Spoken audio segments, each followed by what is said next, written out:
My husband claimed he was away for work when his coworker Jennifer sent me a photo of him at a restaurant downtown with a woman captioned, "Isn't this your husband?" I stared at the image on my phone screen.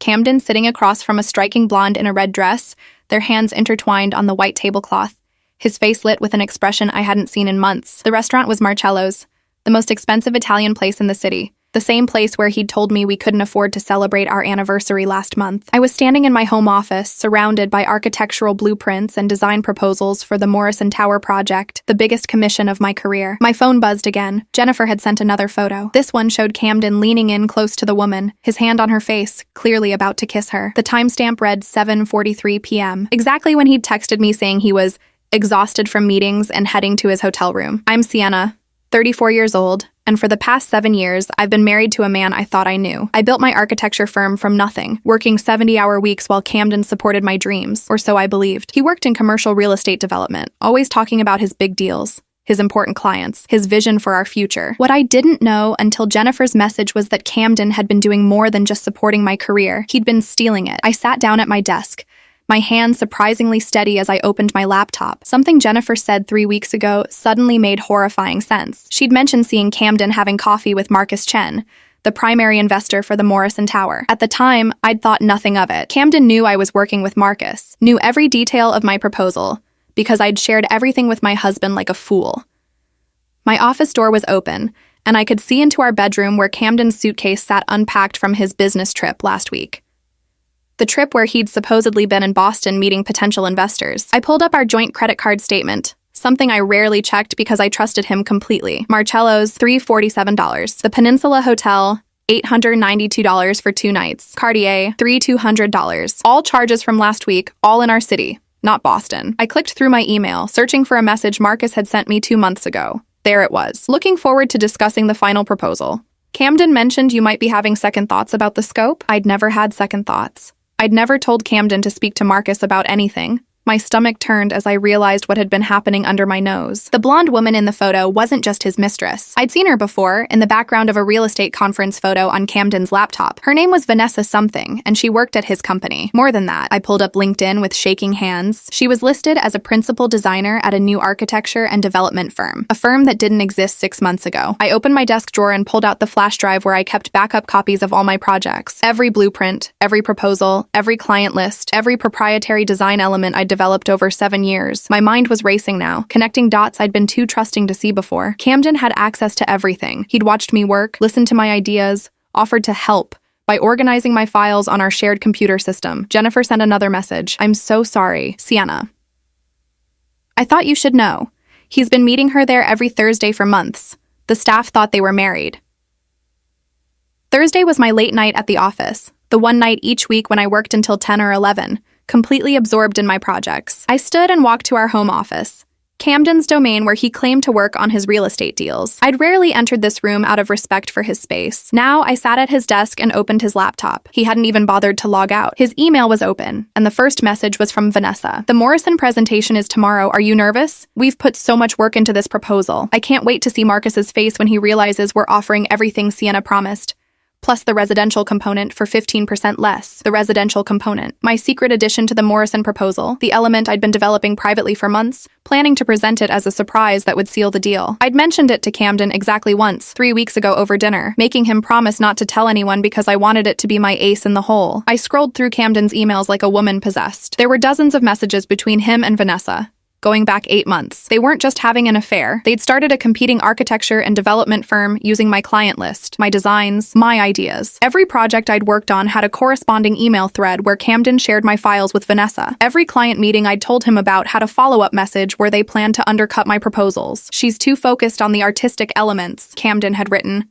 We can offer the same designs with cheaper materials and faster timelines. Sienna won't know what hit her until we've taken all her major clients. Vanessa's response. I almost feel bad. She works so hard, but business is business, and she was naive enough to marry someone who actually understands the industry. My hands clenched into fists. The Morrison Tower presentation was tomorrow at 2 p.m. Camden and Vanessa's presentation, using my work, was scheduled for tomorrow at 4 p.m. Marcus had never mentioned they were competing for the same project.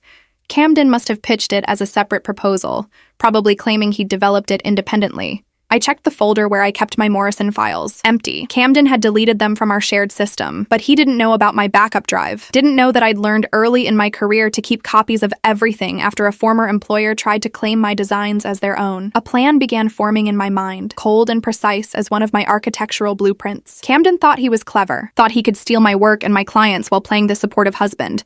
He had no idea who he was really married to. I pulled out my phone and called Marcus Chen. He answered on the second ring. Sienna, what can I do for you? Marcus, I need to move my presentation tomorrow.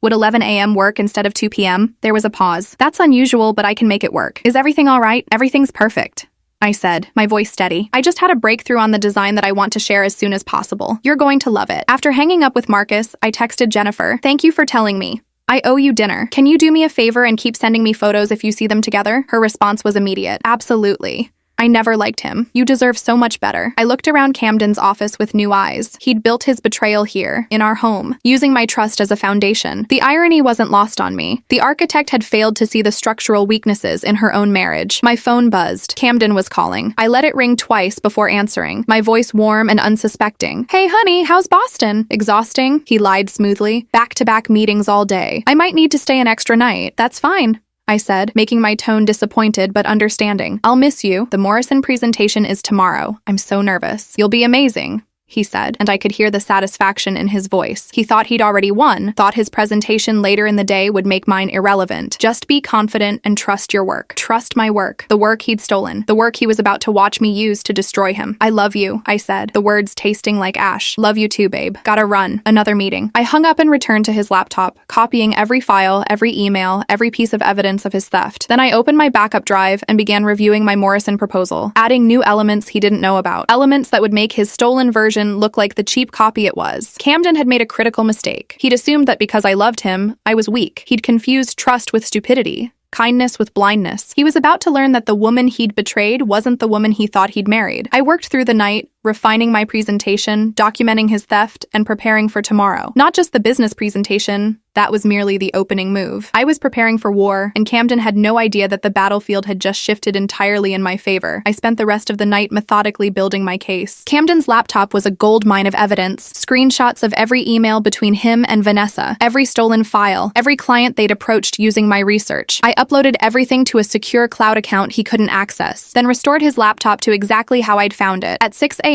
I finally allowed myself to feel the full weight of what I'd discovered. 7 years of marriage reduced to lies and theft, but I couldn't afford to break down now. I had work to do. I called my lawyer, Patricia Wong, who I'd worked with on business contracts. She answered groggily, Sienna, it's 6 in the morning. I need you at my office at 8. It's urgent. Bring a forensic accountant and your criminal law contact. Her voice sharpened immediately. What happened? My husband has been stealing my intellectual property and using it to start a competing firm. I need to know my legal options before my presentation at 11. I'll be there at 7:30. She said, now fully awake. Don't touch anything else on his computer, don't delete any messages, and for God's sake, don't confront him yet. I'm not that stupid, I said coldly. At 7 a.m., Camden texted, Morning, beautiful. How did you sleep? The casual affection in his message made my skin crawl. I responded with a heart emoji, playing the role of the unsuspecting wife perfectly. Patricia arrived at my office with 2 colleagues, James, a forensic accountant, and Robert, a criminal attorney specializing in intellectual property theft. I showed them everything, the emails, the deleted files, the credit card statements, the timeline of Camden's business trips that coincided with stolen project details. James's face grew progressively darker as he reviewed the financial records. This is worse than just infidelity. He's been siphoning money from your business account. Small amounts. Nothing that would trigger immediate attention, but over the past 8 months, we're looking at close to $85,000. My blood turned to ice. What? See these transfers? He pointed to a spreadsheet. They're coded as office expenses and equipment purchases,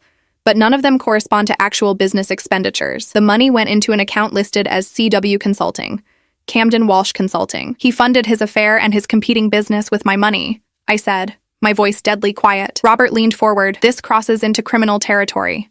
We're not just talking about divorce and business competition. This is embezzlement, intellectual property theft, and fraud. If you want to pursue this aggressively, we can involve law enforcement. I want him destroyed. I said. Professionally, financially, completely. Is that possible? Patricia exchanged glances with her colleagues. Absolutely. But we need to be strategic. Your presentation today is actually perfect timing. Let him proceed with his stolen proposal. The more evidence we have of him using your work, the stronger our case. I'm moving my presentation to 11 a.m. His is at 4 p.m., I explained. Marcus Chen will see my full proposal first, including elements Camden doesn't know I've developed. When Camden presents this afternoon using my stolen files, Marcus will recognize immediately that it's derivative work. Even better, Robert said, but we should have someone at that presentation to document it. With your permission, I'll attend as a representative of your firm. We spent the next 2 hours preparing. James began the process of freezing joint accounts and securing my business finances. Patricia drafted an emergency restraining order and began divorce proceedings. Robert prepared a cease and desist letter and documentation for potential criminal charges. At 9:30, I went home to shower and change. Camden's suitcase was still in our bedroom, a physical reminder of his lies. I dressed in my favorite navy suit, the one I'd worn when I'd won my first major client. I needed that confidence now, that reminder of who I was before Camden, who I'd be after him. Jennifer texted, "They're having breakfast at the hotel. She's wearing his shirt." "I'm sorry, Sienna." I texted back, "Don't be sorry. Every photo is evidence. Keep them coming." My phone rang. It was my younger sister, Autumn. She lived in Seattle, but we talked every week. I'd been dreading this call because I knew I wouldn't be able to hide what was happening from her. "Hey, sis," she said cheerfully. "Just calling to check on you before your big presentation today. You nervous?" "Autumn, I need to tell you something." The words spilled out. The affair, the theft, the betrayal. She listened in shocked silence until I finished. "That absolute piece of garbage," she finally said, her voice shaking with rage. "I never liked him. He always seemed too smooth, too calculated, but I thought I was just being overprotective." "You were right," I said bitterly. "What are you going to do?" "I'm going to take everything from him. His business, his reputation, his future. He's going to wish he'd never met me." "Good," she said fiercely. "And when you're done destroying him, I'm flying out there, and we're going to burn that wedding dress." Despite everything, I smiled. Deal. At 10:30, I arrived at Marcus Chen's office. The Morrison Tower project was worth $12 million in fees alone, plus the prestige of designing one of the city's most prominent buildings. It was the kind of project that could define a career. Marcus greeted me warmly in his conference room. He was in his 50s, sharply dressed, with the keen eyes of someone who'd built his fortune through careful observation. "Sienna, you look focused. Ready to blow my mind." "More than ready," I said, setting up my laptop. Robert slipped into the room quietly, introduced himself as my legal counsel, and took a seat in the corner. Marcus barely noticed, too focused on the presentation screen. I began with the basics, the structural design, the sustainable elements, the integration with the existing neighborhood. Marcus nodded along, clearly impressed but not yet amazed. Then I revealed my secret additions. The residential component Camden had stolen, but with crucial upgrades he didn't know about. The residential towers aren't just luxury condos, I explained. They're designed as a mixed-income community, with 20% of units designated as affordable housing. This qualifies the entire project for significant tax incentives and fast-track permitting. Marcus sat forward. How significant? We're talking about a reduction in overall project costs by nearly 18%, plus priority approval through the Planning Commission. The city has been desperate for a high-profile developer to commit to this kind of inclusive housing model. "Why didn't you mention this before?" Marcus asked. "Because I wanted to perfect it first," I said. "I've already had preliminary conversations with the Planning Commission. They're prepared to approve this within 3 months instead of the usual 18-month process." I watched his expression shift from impressed to excited. This wasn't just a good proposal anymore. It was a game-changing opportunity. "There's one more element," I said, pulling up the final designs. "I've partnered with Chen Renewable Systems." I paused, watching his reaction to hearing his brother's company name, to integrate cutting-edge solar technology into the building facade. It's never been done at this scale before. The Morrison Tower would be the first net-zero skyscraper in the region. Marcus actually stood up and walked closer to the screen. "You talked to my brother about this?" "Last week. He's already agreed to provide the technology at cost in exchange for being the exclusive supplier. It's a showcase project for him, a landmark building for you, and a legacy project for me." The room was silent for a long moment. Marcus turned to face me, his expression unreadable. Then he smiled, a broad, genuine smile. "Sienna, this is extraordinary. This isn't just good architecture. This is visionary urban planning. How soon can we move forward?" "I can have final contracts ready by next week," I said. "But Marcus, I need to tell you something. You have another presentation scheduled for 4 p.m. today." His smile faltered. "How did you know about that?" "Because the proposal they're presenting was stolen from my files. Camden Walsh and Vanessa Reeves. They've been using my work to create a competing bid." Marcus's face darkened. "Your husband Camden, the real estate developer?" "Soon-to-be ex-husband," I said coldly. "Robert here is my attorney. We're pursuing legal action for intellectual property theft, embezzlement, and fraud." Marcus sat down heavily. "They approached me 2 months ago. Camden said he'd developed a revolutionary design for mixed-use development. He seemed knowledgeable, professional. I had no idea he was stealing your work." "Neither did I until last night," I said. "But now I do, and I'm asking you, Let them present this afternoon. Let them show you the stolen proposal. It will be missing the affordable housing component and the solar integration because I only mentioned the residential element to Camden. He doesn't know about the rest. Marcus's expression turned calculating. You want me to watch them present stolen work so you can bury them legally. I want you to see exactly who you'd be dealing with if you chose their bid, I said. And yes, I want documentation of them presenting my stolen intellectual property. Robert spoke up from the corner. Mr. Chen, we're not asking you to be part of a sting operation. Simply keep your scheduled appointment and evaluate their proposal on its merits. If you recognize elements of Ms. Sienna's work, that's simply you being observant. Marcus nodded slowly. I'll be there at 4. And Sienna, consider the Morrison Tower yours. I'll have my legal team draft the contracts today. I felt a surge of triumph so powerful I had to remain seated to hide my shaking hands. Thank you, Marcus. As I left his office, Robert walked beside me. That was masterful. You didn't just win the project. You set the trap perfectly. The presentation was the easy part, I said. Now comes the hard part. What's that? Watching my husband walk into the trap and realizing too late that he never knew who he was really married to. At 2 p.m., I was back in my office when Camden called. Hey, babe. How did it go? I let my voice fill with carefully calibrated disappointment. I think it went okay, but Marcus seemed distracted. He kept asking questions about elements I haven't fully developed yet. I'm worried someone else might have a stronger proposal. The satisfaction in Camden's voice was unmistakable. Don't worry too much. Sometimes these things just don't work out. You'll get the next one. You're right, I said softly. I'm probably just overthinking it. That's my girl. Listen, I'll be home tomorrow morning. Maybe we can go out for dinner tomorrow night to cheer you up. That sounds perfect. I lied. I love you. Love you too. I hung up and looked at Patricia, who'd been listening to the call. He actually thinks he's comforting you while preparing to steal your client. That's sociopathic. That's Camden, I said, always playing the supportive husband while sharpening the knife for my back. At 3:45, Robert left for Marcus's office. I stayed behind, unable to watch, but needing to know every detail. Patricia sat with me, reviewing the divorce papers I'd be serving Camden the moment he returned home. At 4:15, Robert sent a text. They're starting. Vanessa is presenting. Camden keeps interjecting with technical details. 4:30. They just presented the residential component. Marcus asked if this was their original design. Camden confirmed it was. 4:45. Marcus asked about the affordable housing element and solar integration. They looked confused. Camden claimed those weren't feasible for this project. 5 p.m. Marcus just told them he's already awarded the contract to another firm. Camden asked who. Marcus told him. My phone rang. It was Robert. You should have seen his face, Sienna. Camden turned white. He actually asked if Marcus meant you. When Marcus confirmed it, Vanessa tried to argue that they'd developed the core concept. Marcus shut her down immediately, said he recognized your design language and questioned why so many elements of their proposal matched yours exactly. What did Camden say? He tried to claim you must have stolen from him. Marcus actually laughed. He said he's known you for 5 years and knows your work intimately. Then he asked Camden to leave his office before he called security. I closed my eyes, savoring the image. Perfect. There's more, Robert said. As they were leaving, I introduced myself as your attorney and served them both with cease and desist orders for intellectual property theft. Camden tried to argue with me in the hallway. I told him any further communication should go through his lawyer. Sienna, he looked completely destroyed. Good, I said coldly. That's just the beginning. At 6 p.m., Camden called. I didn't answer. He called again at 6:15, then 6:30. Each missed call felt like a small victory. Finally, he texted, "We need to talk, now." I replied, "I'm at the office, celebrating actually. Marcus awarded me the Morrison Tower project." His response came immediately. What? When? This morning. He loved my proposal, said it was the most innovative design he'd seen in years. How was your meeting? The 3 dots indicating he was typing appeared and disappeared several times. Finally, I'm coming home. We need to talk. I'll be here working late,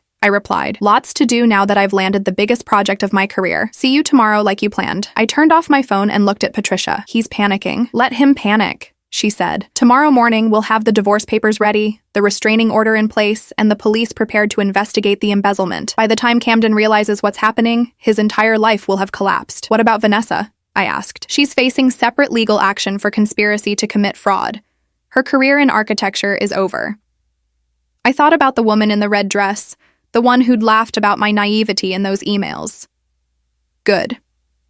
That night, I stayed in my office, surrounded by blueprints and contracts. The Morrison Tower would be my legacy, not just as an architect, but as a woman who'd refused to be destroyed by betrayal. Camden had thought he could steal my work, my money, my future. Instead, he'd given me the motivation to become more ruthless and successful than I'd ever dreamed possible. At midnight, Jennifer sent one final photo. Camden and Vanessa in their car outside Marcus's building, both looking devastated. The caption read, "I think they finally understand they messed with the wrong woman." I saved the photo with all the others. Evidence in a case that was about to reshape both of their lives permanently. Camden wanted to talk tomorrow. He'd get his chance.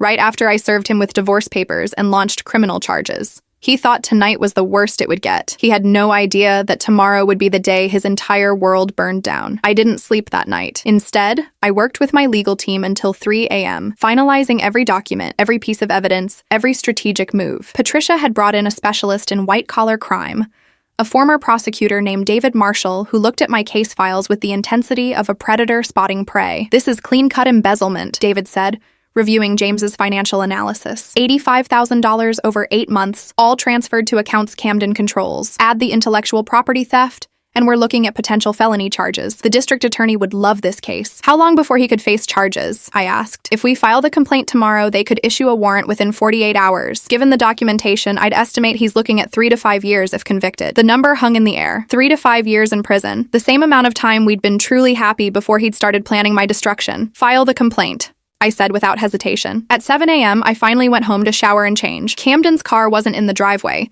He must have spent the night at Vanessa's place, licking his wounds.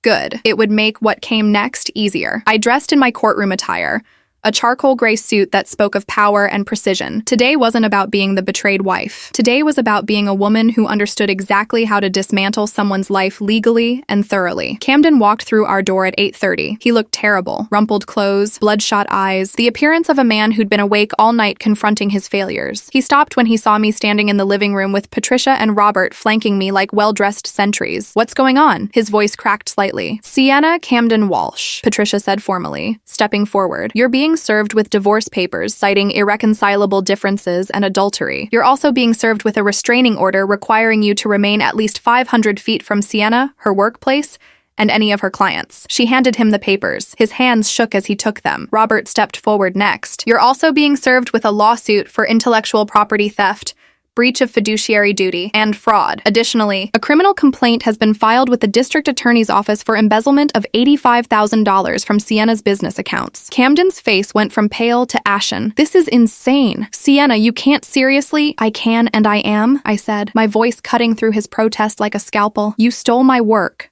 my money, and 7 years of my life. You actually thought you were clever enough to destroy me while playing the devoted husband. You weren't. I never meant—" "We can work this out," he stammered, his eyes darting between the lawyers and me.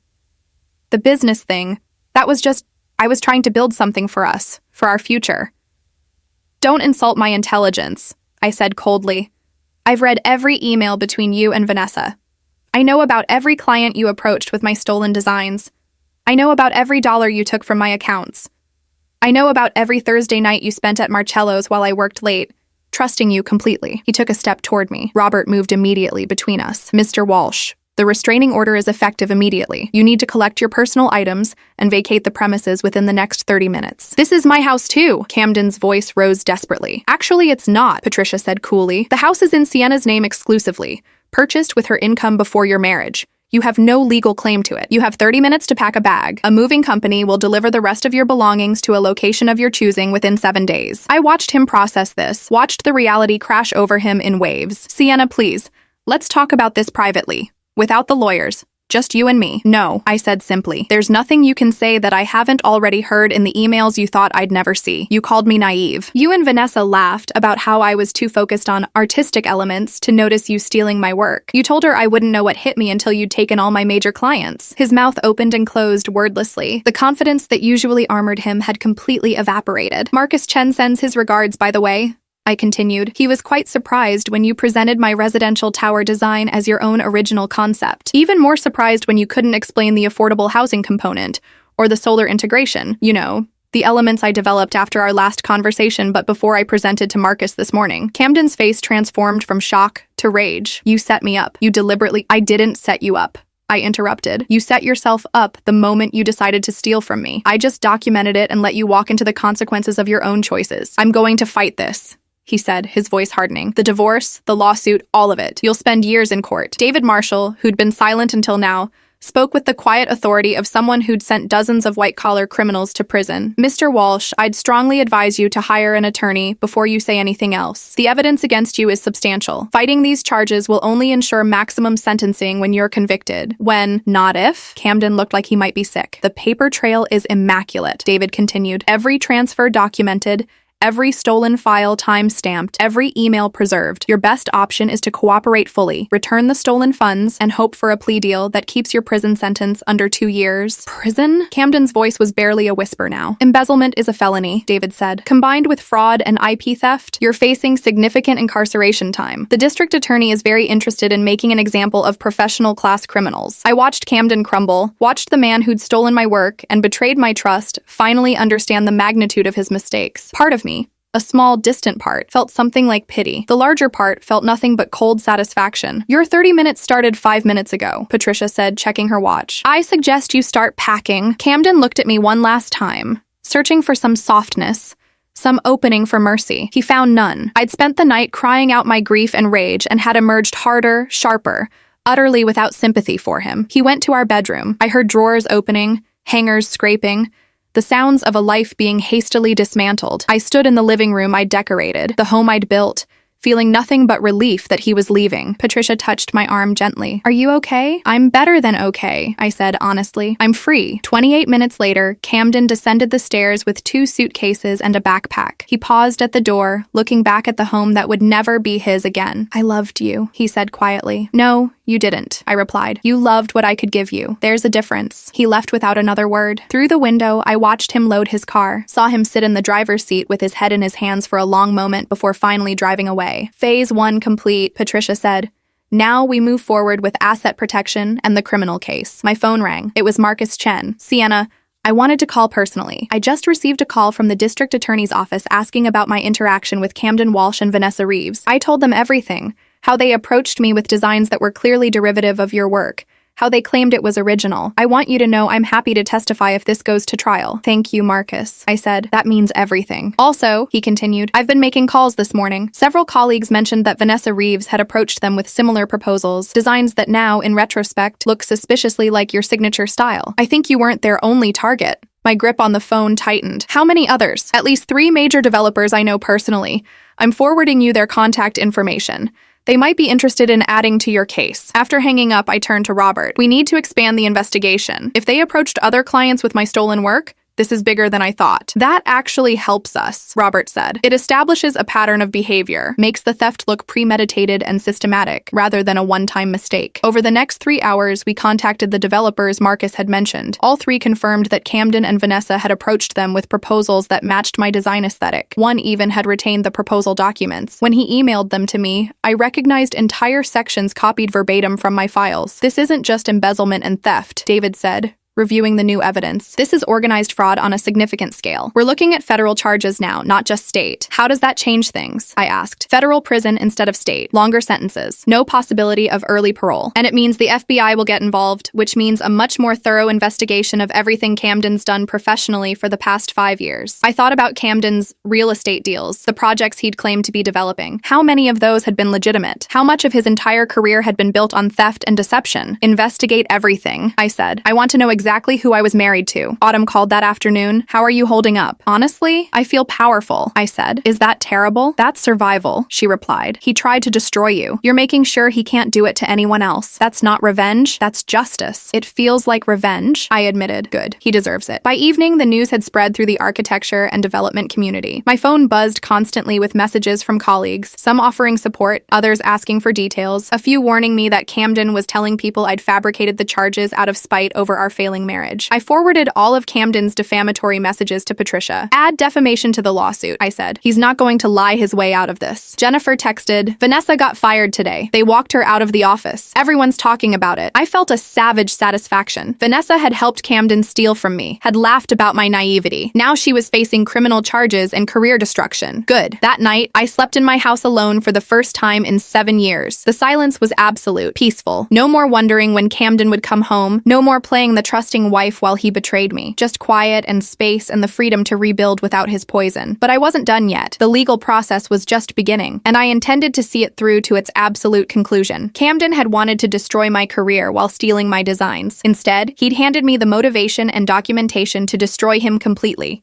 Professionally, financially, criminally. Tomorrow, I'd meet with the FBI agents David was bringing in. Tomorrow, I'd start building the federal case that would ensure Camden spent years in prison. Tomorrow, I'd continue the systematic dismantling of the man who'd thought I was too naive to notice him sharpening the knife. But tonight, I allowed myself a small glass of wine and a moment of pure, cold satisfaction. Camden was gone. His business was over. His freedom was soon to be forfeit, and I was standing in the ruins of his betrayal, stronger and more successful than he'd ever wanted me to be. The FBI agents arrived at my office 3 days later. Special Agent Rachel Morrison and Special Agent Chen Wu were younger than I expected, both in their mid-30s with the sharp-eyed intensity of people who'd made careers out of catching criminals. Ms. Walsh, Agent Morrison began, then corrected herself. I apologize, you're resuming your maiden name? Sienna Hartwell, I confirmed. I never wanted his name. I only took it because he convinced me it mattered for our family brand.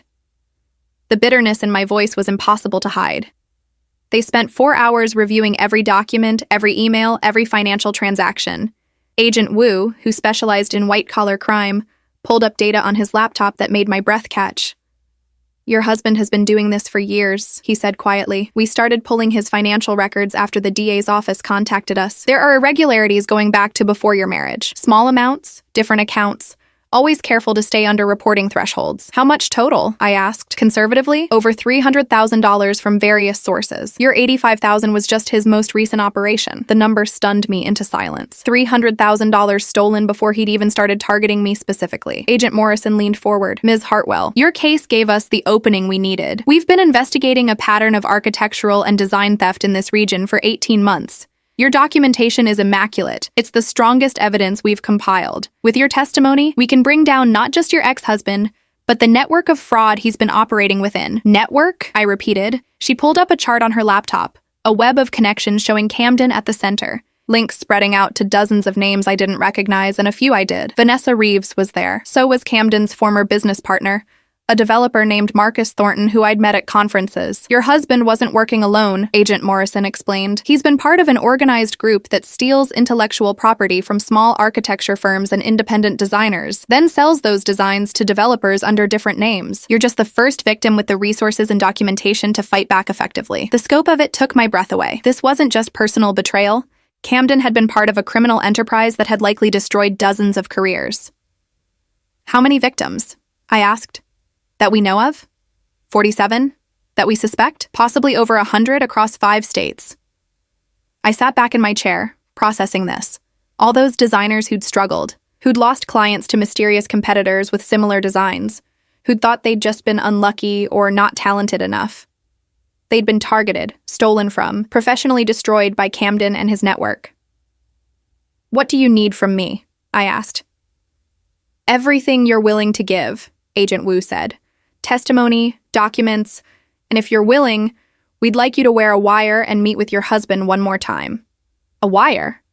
I looked at Patricia, who'd been sitting silently through the meeting. It's your choice, Patricia said carefully. They can build the case without it, but if Camden incriminates himself in a recorded conversation, it would strengthen the prosecution significantly. I thought about the emails I'd read, Camden's smug superiority, his certainty that I'd never catch him. The idea of watching him walk into one final trap held significant appeal. What would I need to do? I asked. Agent Morrison explained the setup. I'd contact Camden, suggest meeting to discuss the divorce terms privately. I'd wear a recording device and try to get him to discuss the stolen designs, the money, his plans for the competing business. He'll be defensive, Agent Wu warned. He might not say anything incriminating, but if he thinks he can still manipulate you, convince you to drop the charges, he might reveal more than he intends. When? I asked. Tomorrow, if you're ready. I was more than ready. That evening, I drafted a text to Camden. We need to talk. All these lawyers are costing us both a fortune. Maybe we can work something out privately? Just you and me, like we should have done from the start. His response came within minutes. Yes, please. Can we meet tomorrow?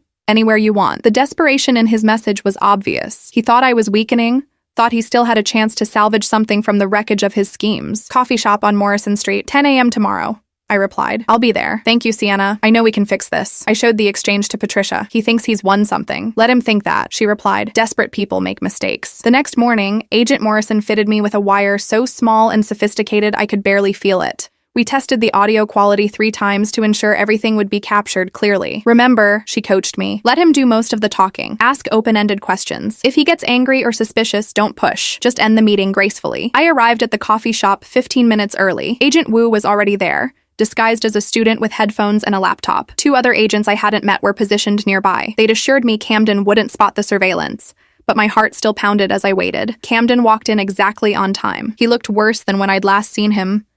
Weight loss, dark circles under his eyes, a haunted expression that aged him years. He spotted me and his face transformed into desperate hope. Sienna, he said, sliding into the booth across from me. Thank you for agreeing to meet. I've been going crazy. This is hard for both of us, I said, keeping my voice soft. Maybe we moved too fast with the lawyers. That's what I've been thinking, he said eagerly. All this legal stuff, it's destroying what we had. We can work this out between us, can't we? I know I made mistakes, but what mistakes? I asked gently. Help me understand what happened, Camden. Why Vanessa? Why steal my designs? He looked down at his coffee. It wasn't supposed to be like this. The business opportunities, they were just too good to pass up. You were always so focused on the artistic vision, but I understood the commercial side. I thought I was building something for both of us. By using my work without permission, I kept my tone non-accusatory, curious. I know how it looks, he said quickly, but those designs, I helped you develop them. Remember all those nights I stayed up with you, offering suggestions? In a way, they were partly mine too. The audacity of his lie nearly broke my composure. So you felt entitled to use them? Not entitled exactly. More like they were community property, like the house, like the money. We were married, building a future together. I thought I was investing in us. What about the money you took from my business accounts? I asked. His eyes darted away. That was a loan. I was going to pay it back once my business took off. I just needed seed capital, and I knew you'd say no if I asked directly. You never understood the importance of taking risks. $85,000 is a significant loan, I said quietly. It sounds like a lot when you say it like that, he admitted, but compared to what we would have made, it was nothing. The Morrison Tower alone, he stopped abruptly. The Morrison Tower? I prompted. I knew you'd land it, he said quickly, trying to recover. You're talented, Sienna. I never doubted that. My proposal was just insurance, a backup plan in case yours didn't work out. A backup plan using my designs? Designs we developed together, he insisted. Like I said, they were as much mine as yours. I let the silence stretch, watching him fidget. Finally, I asked, what about the other clients? The ones Marcus Chen told me about? Camden's expression hardened slightly. Marcus has been talking to you? He mentioned that you and Vanessa approached several of his colleagues with proposals similar to my work. That's him misunderstanding the situation, Camden said, his voice taking on a defensive edge. Those were different projects, different designs. Were they? I asked softly. Or were they all based on my work? How many people did you steal from, Camden? Just me, or were there others before me? His face flushed. I don't appreciate the accusation. I'm trying to be honest here, trying to fix our marriage. And you're interrogating me like I'm some kind of criminal. I'm just trying to understand, I said. Help me understand how this all happened. The affair, the business, the money. When did it start? He looked at me for a long moment, something calculating shifting behind his eyes. You're wearing a wire, aren't you? My blood turned to ice. What? This whole thing. He gestured at the coffee shop, at me. It's too convenient. You suddenly want to talk privately after filing criminal charges? After involving the FBI? His voice rose. You're recording this conversation. I didn't confirm or deny it. The damage was done either way. Camden stood abruptly. I want a lawyer. I'm not saying anything else without my attorney present. He walked out of the coffee shop quickly, leaving me sitting at the booth. Agent Wu approached carefully after Camden had driven away. Did we get anything useful? I asked quietly. Enough, Agent Wu said. He admitted to taking the money and using your designs without permission. His claim that they were community property doesn't hold up legally, especially for business intellectual property. And his reaction to being confronted suggests consciousness of guilt. Agent Morrison joined us, removing her earpiece. His lawyer will tell him he shouldn't have said anything, but it's too late now. Combined with the documentary evidence, we have what we need. What happens now? I asked. We finish the investigation, present the case to the federal prosecutor, and hope for an indictment within 30 days. Given the strength of the evidence, I'd say that's highly likely. I drove home feeling deflated. I'd wanted a dramatic confession, wanted to watch Camden destroy himself completely. Instead, I'd gotten a partial admission and an abrupt ending. Patricia called that afternoon with better news. Camden's lawyer contacted me. They want to negotiate a settlement on the civil case, return of the stolen funds, agreement not to use any of your designs, and a structured payment plan for damages. How much? I asked. They're offering $200,000 over 5 years, plus return of the $85,000 he embezzled. What do you recommend? I recommend we reject it, Patricia said flatly. The criminal case will result in asset seizure anyway. Why negotiate when we can take everything through the courts? Reject it, I agreed. That evening, Autumn called. I saw the news. They're saying Camden's part of a major fraud investigation involving dozens of designers. The FBI found a whole network, I explained. I wasn't his first victim. Just the first one who fought back effectively. Good, she said fiercely. He deserves everything coming to him. When's the next court date? Preliminary hearing is in 2 weeks. Patricia thinks he'll be formally charged with multiple felonies by then. I'm flying out for it, Autumn announced. You shouldn't face him alone in court. You don't have to. Yes, I do. You're my sister, and I want to watch that piece of garbage get what he deserves. 2 weeks later, I sat in federal court with Autumn on my left and Patricia on my right. The courtroom was imposing. High ceilings, dark wood paneling, the seal of the United States District Court, prominent behind the judge's bench. Camden entered in handcuffs, flanked by federal marshals. He'd been arrested 3 days earlier when the grand jury returned a 19-count indictment. Wire fraud, mail fraud, embezzlement, conspiracy, money laundering. Vanessa Reeves was charged separately, but as a co-conspirator. The prosecutor, a sharp-eyed woman named Amanda Petrova, outlined the government's case. She detailed the network of theft, the systematic targeting of small design firms, the money laundering through shell companies. She showed the jury pool documents with my name on them, designs I'd created, emails where Camden discussed selling them to developers. This wasn't a crime of passion or a momentary lapse in judgment, Petrova said. This was organized, systematic fraud perpetrated over years against dozens of victims. The defendant used his marriage to one of his victims as cover, exploiting his wife's trust to steal her intellectual property, while simultaneously embezzling from her business accounts.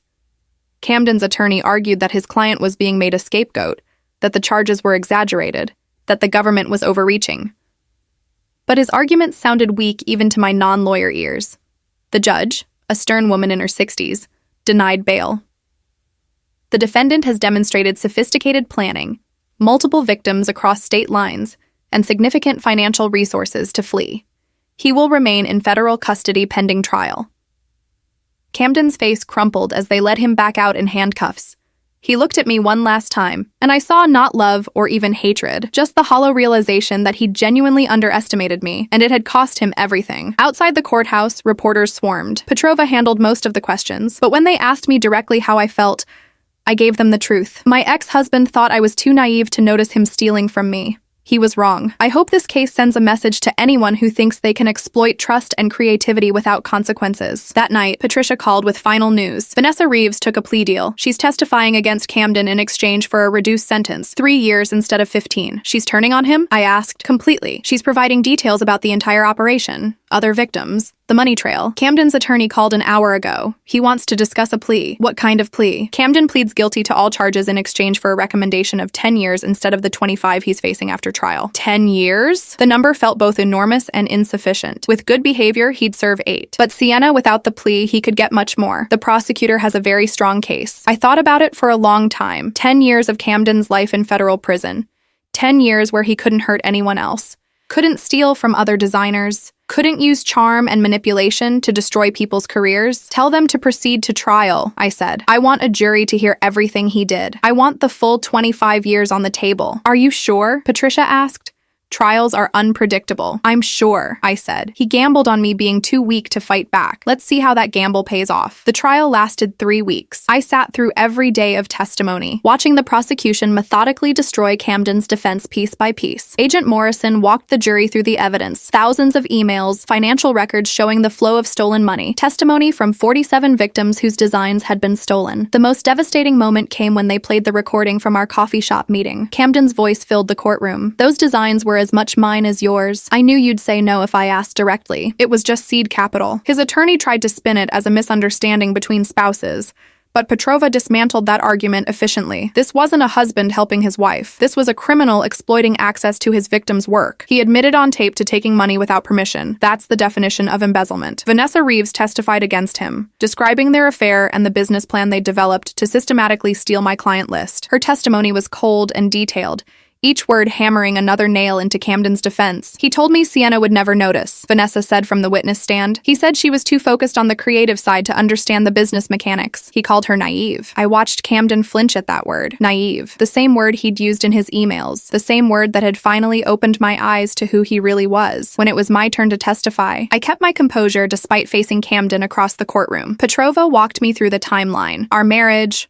my business growth, the subtle ways Camden had gained access to my files and accounts. Did you ever give him permission to use your designs? Petrova asked. Never, I said clearly. I shared my work with him as my husband, trusting he would support my career. Instead, he weaponized that trust. And the $85,000 he took from your business accounts? I never authorized those transfers.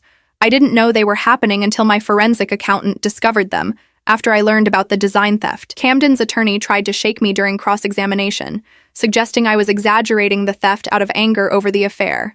But I'd spent weeks preparing for this, and I didn't break. Sir, I said calmly, my anger about the affair is separate from the facts of the theft. The emails, the financial records, the testimony from other victims, these aren't products of my emotions. They're evidence of systematic criminal behavior. The jury deliberated for 2 days. When they returned, the forewoman stood and delivered the verdict. Guilty on all 19 counts. Camden showed no emotion as each guilty verdict was read aloud. He simply sat there, staring at the table in front of him, the full weight of his crimes finally crushing down on him. Sentencing was scheduled for 6 weeks later. During that time, more victims came forward, including 2 designers who testified that Camden's theft had forced them to close their businesses. Their statements would be considered during sentencing. Patricia warned me not to expect the maximum sentence. 25 years is rare. Judges usually go lower for first-time offenders, especially white-collar criminals. But when sentencing day arrived, Judge Patricia Wainwright had clearly been moved by the victim impact statements. I'd submitted a detailed account of how Camden's theft had affected not just my finances, but my ability to trust, to create, to feel safe in my own professional space. Mr. Walsh, Judge Wainwright said,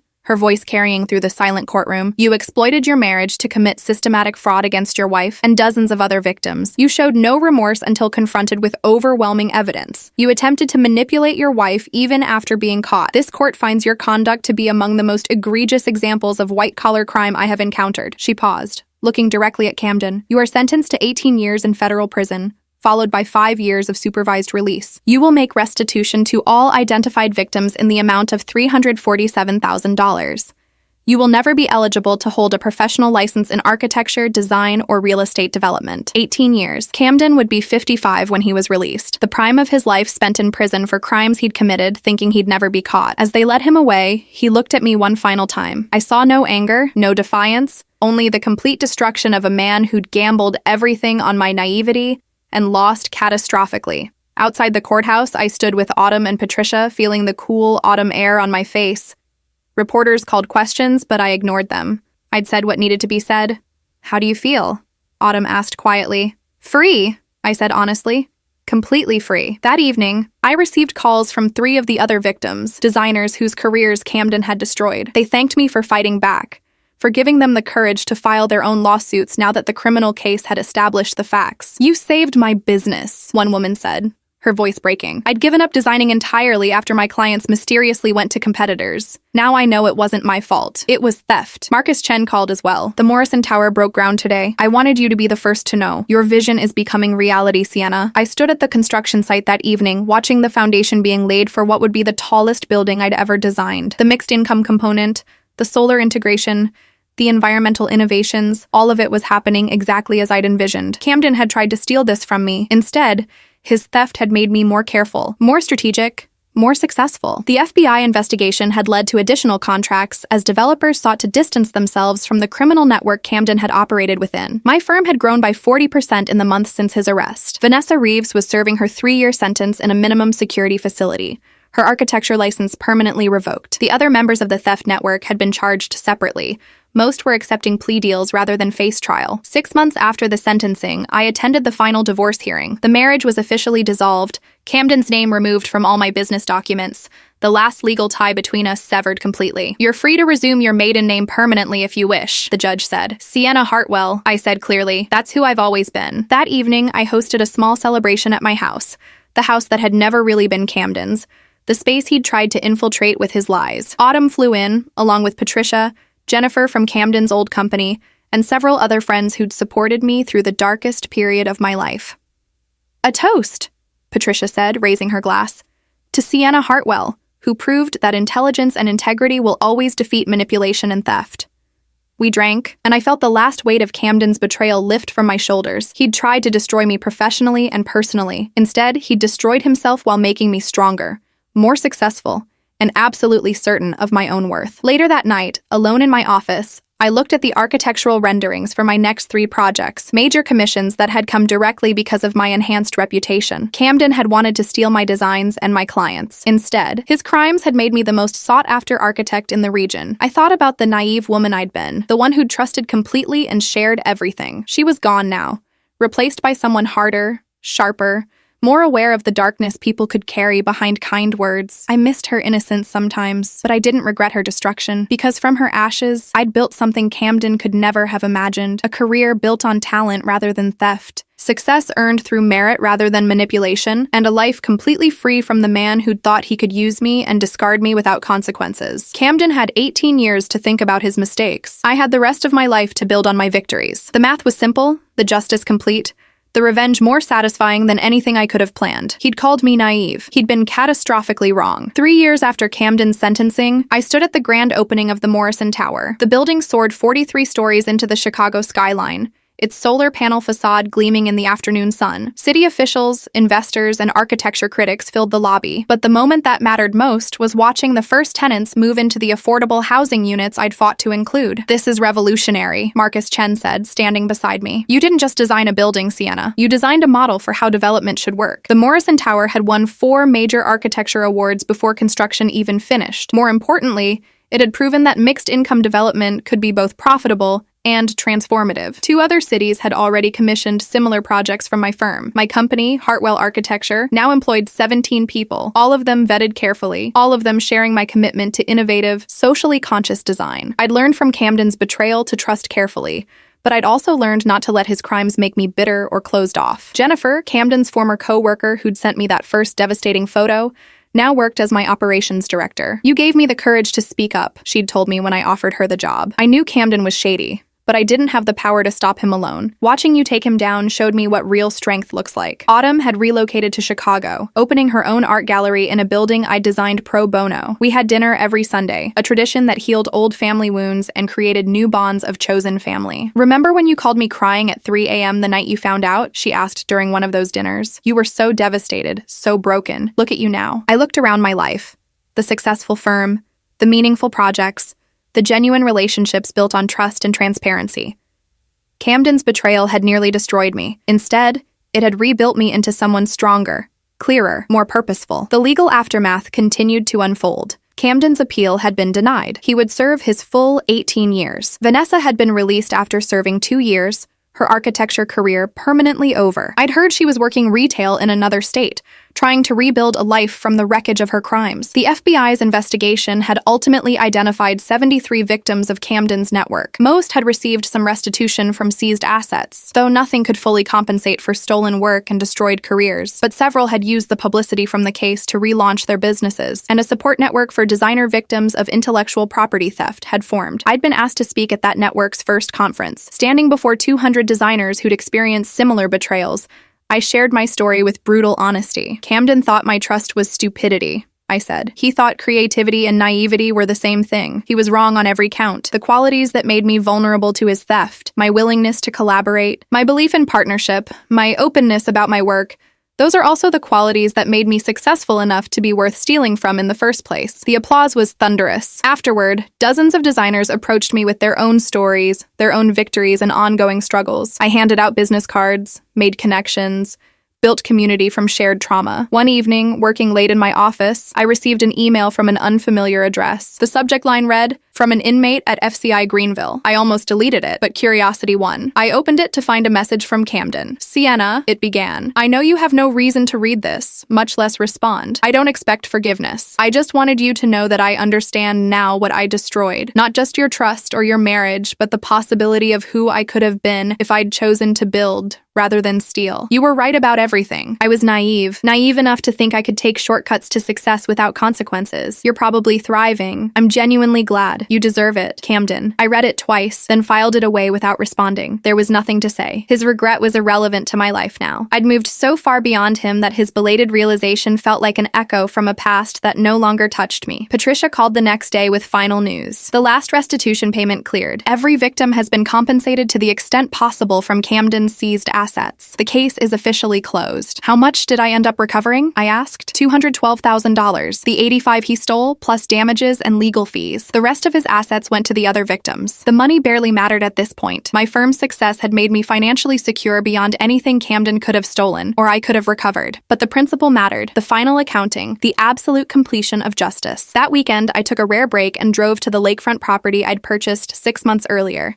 A modest cabin on 3 acres, a place to escape the city and reconnect with the creative impulses that had driven me into architecture in the first place. I sat on the dock as evening fell, sketchpad in my lap, designing for the pure joy of it rather than for clients or contracts. This was what Camden had never understood, that my work wasn't just a means to an end, but an expression of something fundamental in me. He'd tried to commodify it, to strip it down to market value and profit margins. He'd failed because he'd never understood that you can't steal something that's intrinsic to who someone is. My phone rang. It was Tyler, a structural engineer I'd been dating for 4 months. We'd met on a project consultation, and the relationship had developed slowly, carefully. I'd been honest from the beginning about my history, about the difficulty I had trusting again. "I'm not him," Tyler had said simply.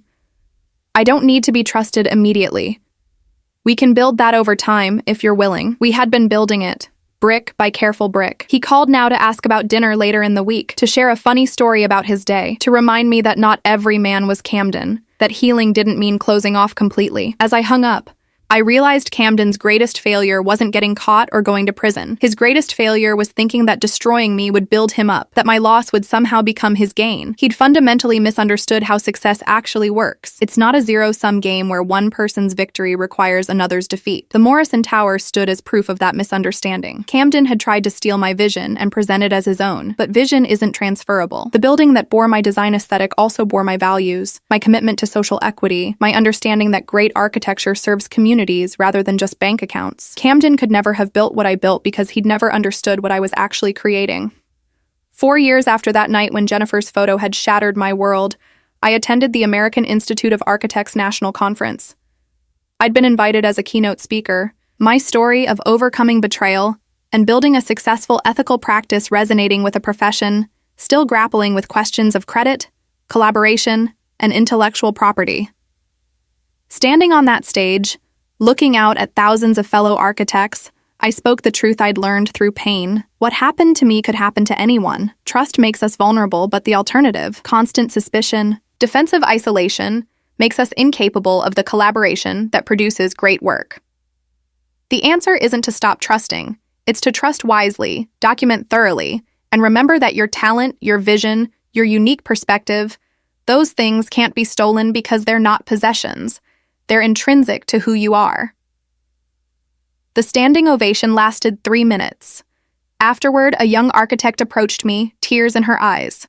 "My former partner stole my designs," she said. "I've been too scared to start over, too afraid to trust anyone else. But hearing you speak, it gives me hope." "Start over," I told her firmly. "Build something better. He took your designs, but he can't take your talent or your future unless you let him." She nodded, straightened her shoulders, and walked away looking stronger. I watched her go and thought about the scared, devastated woman I'd been 4 years ago, driving to my parents' house with my world collapsing around me. That woman had survived. This woman, the one I'd become, had thrived. Camden had wanted to destroy my career while stealing my success. Instead, he'd given me a story of resilience that inspired others, enhanced my reputation, and ultimately accelerated my professional trajectory beyond anything I'd imagined possible before his betrayal. The Morrison Tower would stand for generations, my name carved into its foundation stone. Camden would be released from prison eventually, but his name would forever be associated with criminal fraud and intellectual property theft. The internet never forgets, and his crimes were documented in court records, news articles, and industry publications that would haunt any attempt he made to rebuild his reputation. I sometimes wondered if he understood the full scope of what he'd lost.